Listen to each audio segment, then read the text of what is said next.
Hello everyone, Darren here, and on today's episode of WoTC Academy, we're going to be discussing the new overheat mechanic found on rotary autocannons that has just been added to World of Tanks Modern Armor.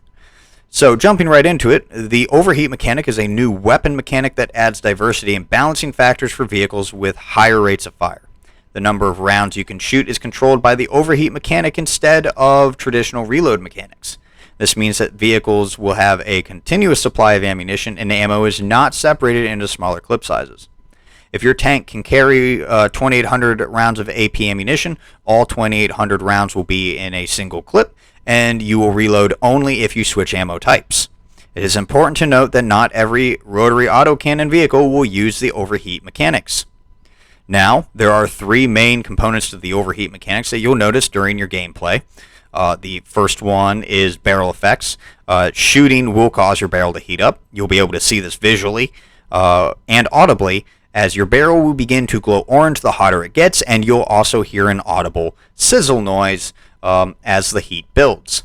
You'll also more visually notice that there is a heat HUD meter to the right of your reticle. It will fill as your barrel heats up. Definitely you want to avoid filling the entire meter. Instead, shoot in bursts to manage your heat. When you aren't shooting, the barrels will start cooling down, and you'll see this reflected as your heat meter will decrease. Lastly, there are overheating effects. If you fill your heat meter all the way, your barrels will overheat, causing an overheat penalty.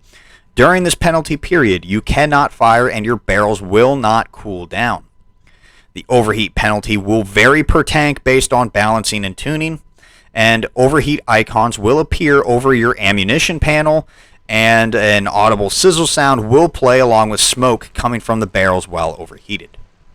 So that pretty much explains the overheat mechanic as a whole. I'll have the link to the article in the description of this video, but for right now, let's jump into some visual demonstrations as to how the overheat mechanic works. Alrighty, so we can see here that I am shooting, and if we're looking at the meter to the right, as I shoot, the heat builds up. I am shooting in bursts, so you can kind of see how it works.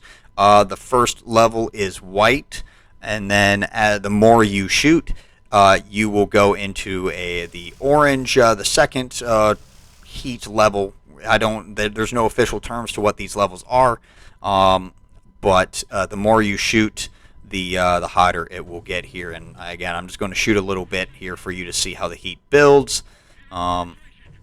And like I said, you definitely want to shoot in bursts.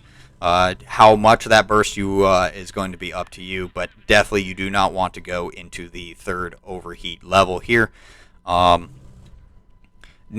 like I said, there's multiple things of what will happen if you do happen to completely overheat your barrels, and as we can see here, I'm completely overheating it.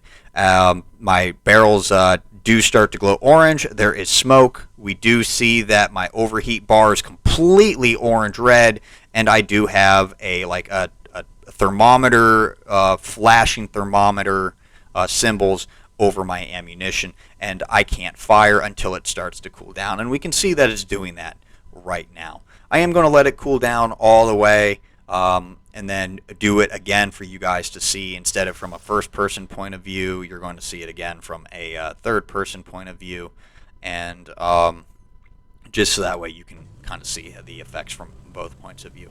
But that's pretty much it for this video. I'd like to thank you all for watching. If you found this video helpful, hit that thumbs up. And if you want to see more videos like this one, don't forget to subscribe. But until next time, this has been Darren of WoTC Academy.